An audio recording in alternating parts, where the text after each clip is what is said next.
Como é que você sabe se você tem uma boa vida atual, se você vai ter uma longevidade da vida, ou se vai dar uma morridinha rápida, né? É difícil a gente saber isso hoje, no presente. Na verdade, hoje a ciência também se ocupa com biomarcadores de longevidade.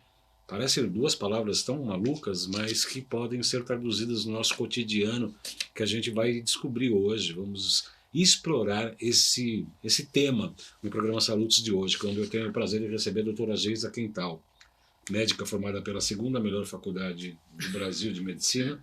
Ela morre de rir, porque ela sabe, né, que a primeira é a paulista. Por quê? Porque meu filho estudou lá e pronto, só por causa disso, né?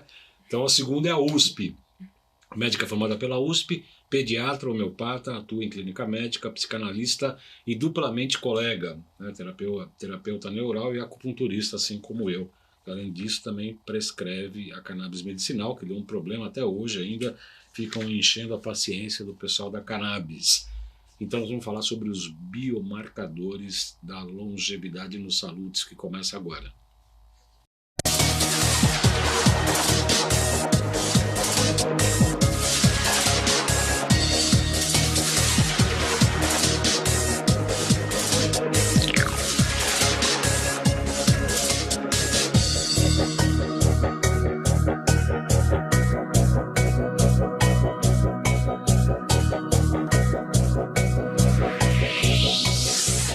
Você sabe se você é uma pessoa longeva? Né? O que é a longevidade? Como é que eu posso saber se eu vou ter uma longa vida pela frente? Né? Como é que está a minha saúde hoje? Para tratar desse assunto, eu tenho o prazer de receber hoje, aqui no nosso Salutes, a doutora Geisa Quental. É uma médica pediatra formada pela USP, psicanalista, formação em terapia neural, acupunturista, uma grande amiga nossa e é uma profissional excelente que ama o que faz. Doutora Geisa, muito boa tarde, seja muito bem-vinda. Seja sempre muito bem-vinda. O que é um biomarcador, né, de longevidade? Para que significa isso, essa expressão?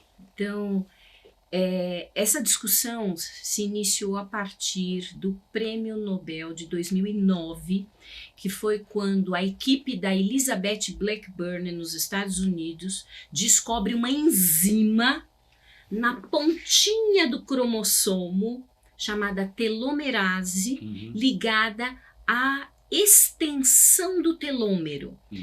E foi a partir daí que começamos a fazer a associação de que quanto maior a extensão de um telômero, maior a longevidade, que processos inflamatórios crônicos eles inibem a telomerase e os telômeros vão se encurtando e as células entram num processo de divisão celular muito acelerado, o que leva ao envelhecimento precoce. Uma das ganhadoras do Prêmio Nobel, a Carol Greider, ela foi estudar fungos, que são imortais, e plasmídios, que são imortais. E ela encontrou essa enzima. A assessora dela, que na época era uma jovem, a Maria Blasco, que hoje é a diretora do Centro Nacional de Investigação Oncológica de Madrid, escreveu um livro chamado Morrer Jovem aos 140. E ela começa todo um estudo mostrando que a gente pode já ter uma ideia, de acordo com alguns marcadores laboratoriais e alguns sintomas que podemos carregar e que não nos damos conta. Por exemplo, você sabia que aquela tartaruga, o Jonathan, que tem quase 200 anos, ou aquela sequoia americana, que tem cerca de 1000 anos, tem na sua constituição telômeros grandes, extensos. Mas camundongos, muito curioso isso. Se você for agora no pet shop ali e comprar camundongos, ele tem telômeros muito grandes, mas em 2 anos e meio eles morrem. Mas é outro tempo. Inflamação crônica. Eles têm uma grande inflamação interior, os camundongos. Então, o que fomos descobrindo? Que quando temos inflamação crônica, nós consumimos os nossos telômeros. E eles são o primeiro biomarcador. Só que quais são os parâmetros de inflamação crônica? Por exemplo, um parâmetro simples que eu tenho encontrado numa frequência muito alta na população é a insulina superior a 8. Os valores de referência de insulina vão de 2 a 23. Mas nós sabemos, com levantamentos científicos, que insulina maior que 8, já estamos falando de pessoas que ingerem mais carboidratos do que gastam, do que metabolizam. E quanto mais glicose você tem circulando no seu corpo, mais caramelização de endotélio vascular. Nós caramelizamos, gente. Sabe caramelização de cebola, caramelização que a gente vai lá? Nós caramelizamos. Açúcar queimado. Açúcar queimado. Nós temos uma temperatura quente, entre 36 e 37 graus, e temos açúcar sobrando, precipitando em endotélio vascular, fazemos caramelização. Então, este já é um primeiro biomarcador. Que provavelmente ocasiona os AVCs e os acidentes vasculares aí muito mais do que o bendito colesterol. Lembre-se que o diabético, qual é o grande problema? Perda de visão, vai ficando cego, começa a ter circulação periférica comprometida, precisando muitas vezes de amputação de dedo e de pé, sabe? Exatamente. Quanto mais alto o açúcar, mais alto o quê? Triglicérides. Tá? Então você começa a ter triglicérides superior a 110, 120. Começou a ter triglicérides elevado, insulina alta, glicemia não deve ser maior que 86 em jejum. Aí você fala, Geis, então a gente não deve comer açúcar. A primeira coisa seria essa, a nossa dieta é muito rica em carboidrato. E a segunda, carboidratos. E a segunda coisa, os nossos genes, que são iguais há 30 mil anos, começou a mudar agora com os autistas. Nossos genes, eles não foram feitos para a gente ficar comendo o dia todo. Sabe assim, há 30 mil anos atrás, você era um caçador. Você saía atrás da caça, passava o dia inteiro andando, exercício físico, tomando sol, vitamina D elevada, e ainda por cima comia proteínas e não carboidratos. Você não fazia pãozinho francês na padaria. Nem manteiga, nem queijo. Nem manteiga, nem queijo. Sabe? Você ia atrás da carne, matava a sua presa, voltava para casa para depois já sair nômade para outro lugar para buscar outras presas. Então, os nossos genes foram feitos para a gente comer pouco.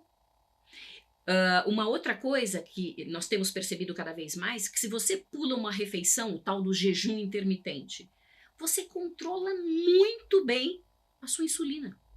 Eu adoro, sabe? Adoro jejum intermitente. Pular uma refeição. Pule uma refeição. Aquela refeição que você come pouco, que você acorda meio enjoado, muitas vezes é a primeira. Ou eu pulo uma refeição faz 30 anos. Tá? Então, eu não almoço. Eu faço um bom café da manhã e eu janto. E com isso, eu mantenho os meus biomarcadores em ordem. Todo dia é isso? Todo dia. Mesmo no final de semana, eu faço 2 refeições. Isso é um clássico para... Assim, eu estou tão habituada atualmente. Você sabe que eu nunca me esqueço que eu viajei de navio aos 30 anos pela primeira vez. E em navio, você tem 5 refeições, 6 refeições. E foi o lugar que eu menos comi. Sabe? Por quê? Por que eu fazia? Eu me envolvia em atividades para justamente só continuar fazendo 2 refeições. Deixa eu lhe fazer uma pergunta, doutora Geis, em relação ao que você está falando da jantar, que horário seria? Porque eu lembro muito bem, inclusive você está fazendo a pós-graduação, doutor R. Ribeiro, eu lembro muito bem que ele havia falado que quando você se alimenta à noite, dormir de estômago cheio, você impede que o GH trabalhe durante a madrugada. Então tem um horário em que se pode comer durante a noite, o máximo de horário? Começamos com o horário do sono, né? Então, nós sabemos que 1 hora de sono antes da meia-noite equivale a 2 horas de sono depois da meia-noite. Fato. Então, quanto mais cedo nós vamos dormir, mais cedo a melatonina faz pico e estimula o GH, estimula o hormônio de crescimento. Então, você imagina, se o ideal é irmos para a cama antes das 11 da noite, o ideal é comermos até 8 horas da noite. Lembrando que na medicina tradicional chinesa, sabe assim, comer à noite dá mucosidade. Exatamente. Tá? Então, nós precisamos comer, aquela coisa dos nossos avós que a gente foi perdendo no tempo. Eu falo por mim, eu trabalho até muito tarde da noite, mas é péssimo isso.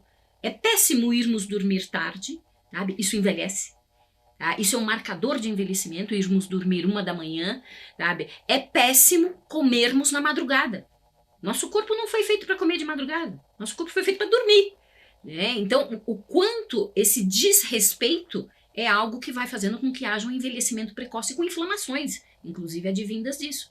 Porque muito do que eu não tenho enzima digestiva para quebrar alimentos depois das 8 horas. Então, por isso, assim, Geisa, mas eu preciso comer alguma coisa. Então, tudo de fácil, de boa digestibilidade, de fácil digestão. Então, depois das 8 da noite, é sopinha mesmo, aquela coisa do chinês mesmo, que vai tomar alguma coisinha quente, um chazinho quente, uma sopinha quente e ir para a cama. Esse é o melhor dos mundos.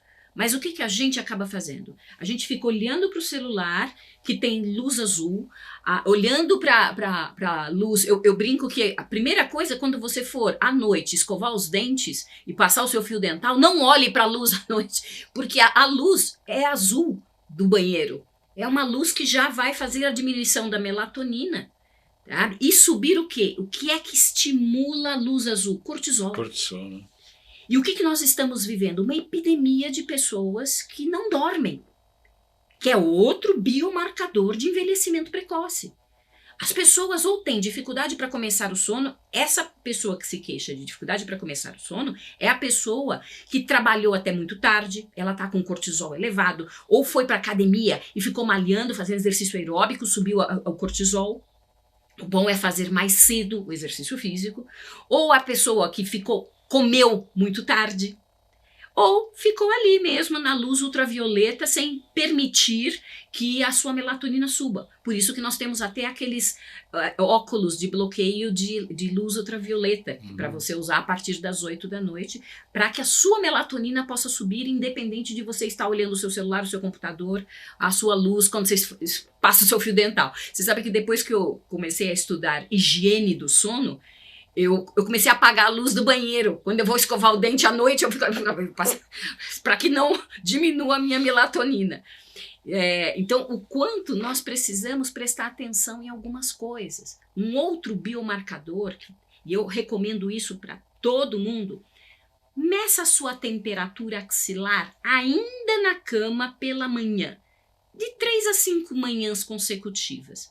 Porque a nossa temperatura deve estar entre 36,4 e 36,9. Mais de 36,9, você muito provavelmente tem um hipertireoidismo. Abaixo de 36,4, você tem um hipotireoidismo.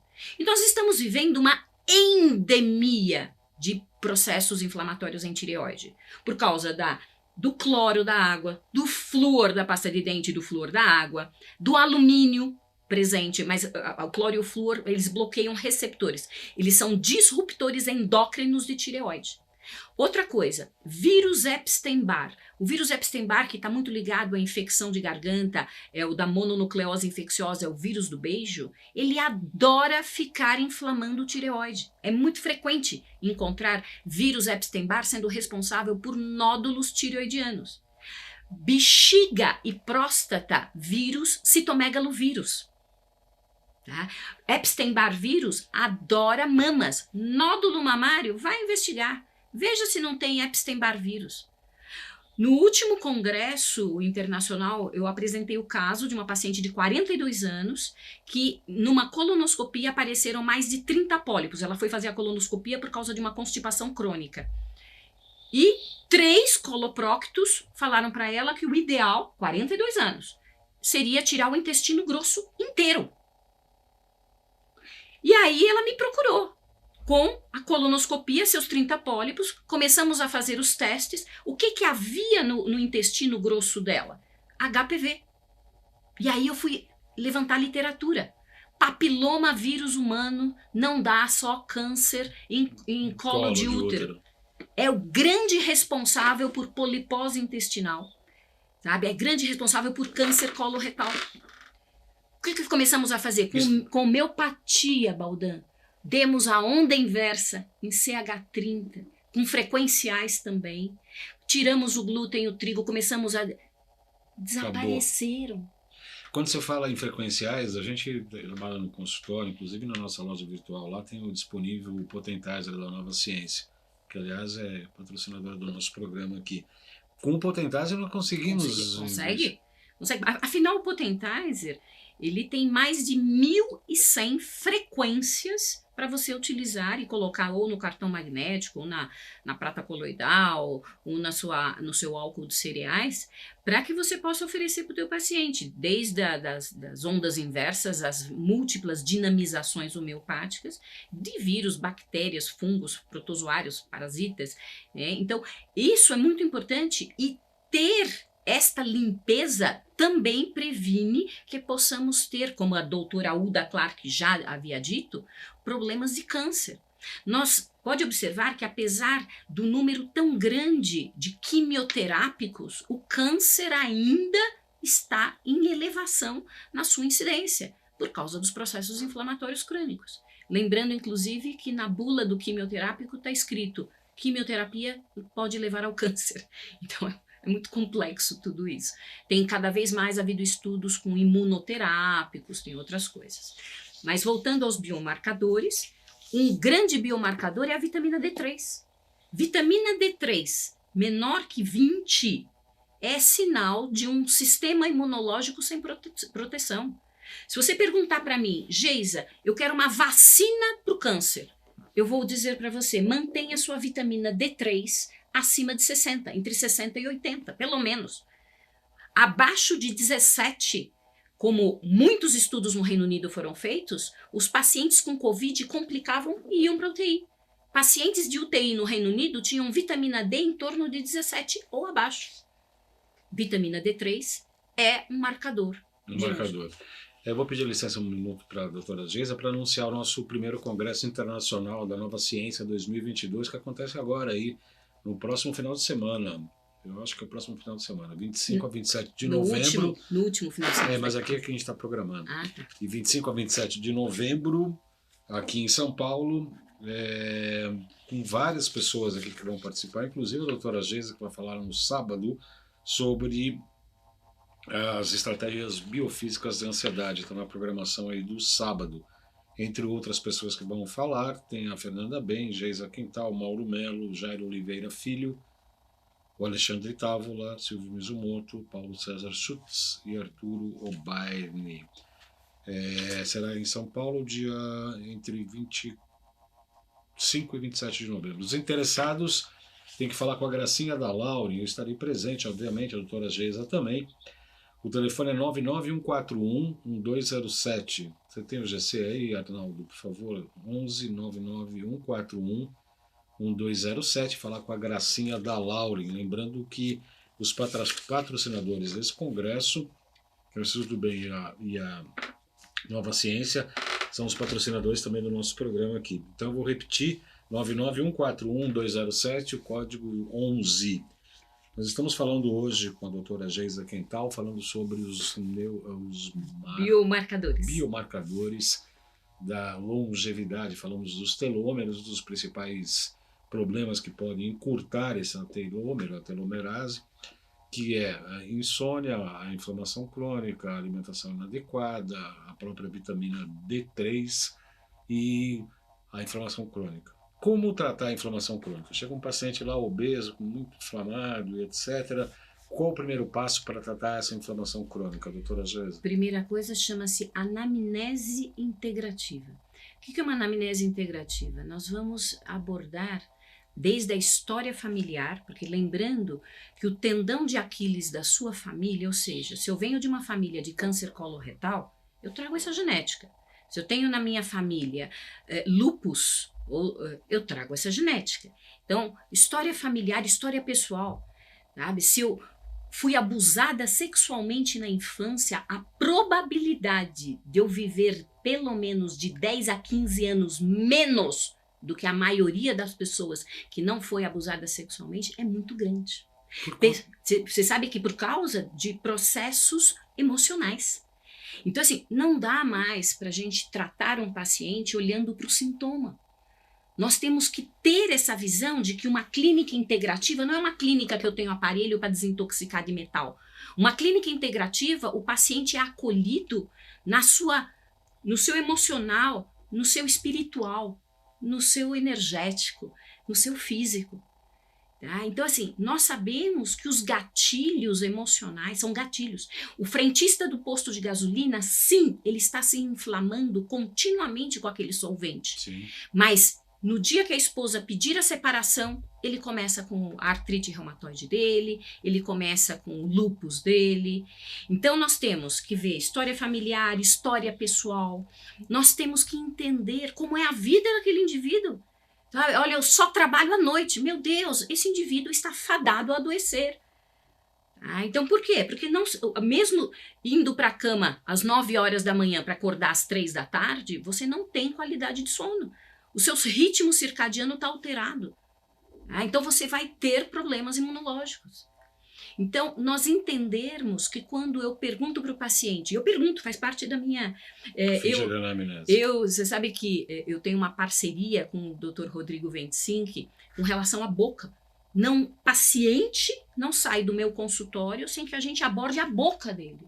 Onde eu vou, inclusive, perguntar se tem canal, se tem implante, sabe? Se tem processos inflamatórios crônicos de repetição como cáries, gengivites, periodontites. Tá? Os meus pacientes, eu pergunto até do medo da agulha, do medo de dentista, por isso que eu me lembrei do Dr. Rodrigo. Por quê? Porque medos são limitantes na nossa vida social, sabe? Como é que é a vida social do indivíduo? Vou contar uma história rápida. Domingo passado, na pós-graduação do Dr. Lair Ribeiro, estava um funcionário da Homeopatia Brasil com uma crise de gota. E eu estava com o meu kit da terapia neural. E o pessoal falou, eu falei, já falando, vai lá, faz a terapia neural. A gota, tal. Eu peguei e falei, vem cá, o que aconteceu, tal. Minha segunda crise de gota. Falei, segunda? Quando foi a primeira? Há 22 anos atrás. Falei, opa, essa dor da gota aparecendo agora, 22 anos depois, fala de alguma dor não comunicada. Que dor é essa que você está que não comunicou? Ele desabou. A esposa dele morreu faz 2 semanas. Um casamento de 42 anos. E ele ficou quieto, sem falar, silenciado em sua dor.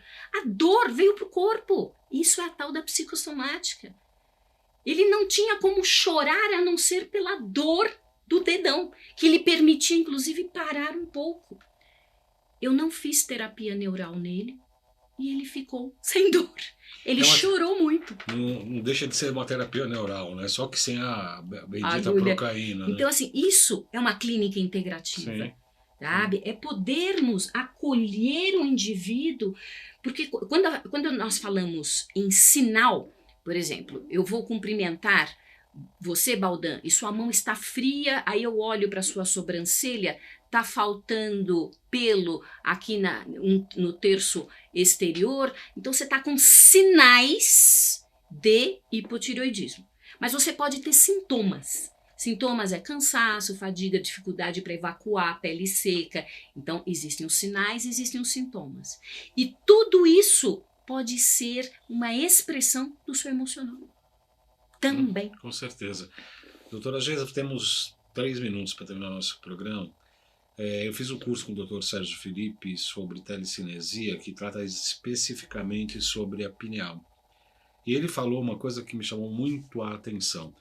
Acabou o tempo do paciente chegar no consultório e falar, doutor, eu estou com tais e tais problemas, resolva isso para mim, eu quero tomar uns remedinhos. E ele defendeu que no futuro presente, na verdade, o paciente é cada vez mais participativo da consulta e do próprio tratamento. Você concorda? Perfeitamente, eu acredito nisso.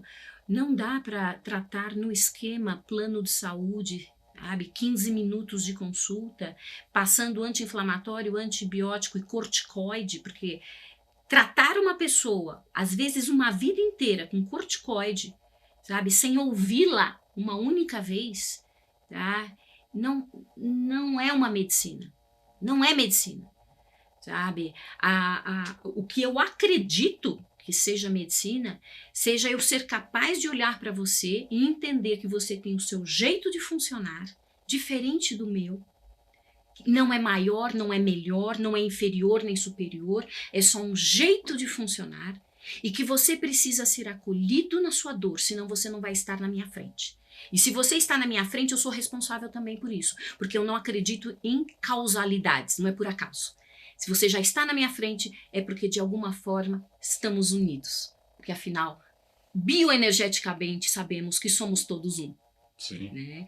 Então, sim, eu tenho que ouvir o paciente e normalmente, acredite, o paciente traz a informação da sua cura. Com certeza, é o arquétipo do médico ferido. Você estava falando isso da minha cabeça, do Jung, né? O arquétipo do médico ferido, que os pacientes trazem as dores para que o médico, o terapeuta, cure a sua própria ferida, que eu acho um dos mitos mais importantes dentro do estudo do inconsciente do Jung. Os contatos da doutora, o Arnaldo vai com a Nova Ciência, os telefones da Nova Ciência, vou pedir para colocar os contatos da doutora Geisa para as pessoas que quiserem entrar em contato, estão aí os telefones, a partir das 13 horas, de segunda a quinta-feira. Sexta-feira ela vai para a praia. Se não tivéssemos os nossos cursos, congressos, entrevistas, sexta-feira é o dia da gente estar com os amigos. É verdade, sexta-feira é o nosso dia, o dia dos saludos também, toda sexta-feira às 12h30. Eu agradeço muito, doutora Geisa, um prazer sempre recebê-la. A casa está sempre de portas abertas para você, como você já sabe. Toda sexta-feira, 12h30, ao vivo, né, pela Com Brasil, pelos vários canais aí da NET, Sky, etc. Depois vai tudo para o YouTube, em 2 canais, o João Carlos Baldan e o Além de Agulhas, e com chamadas no Facebook, no Instagram, no Twitter e etc. Muito obrigado pela sua audiência. Até o próximo programa. Muito obrigada. Obrigado.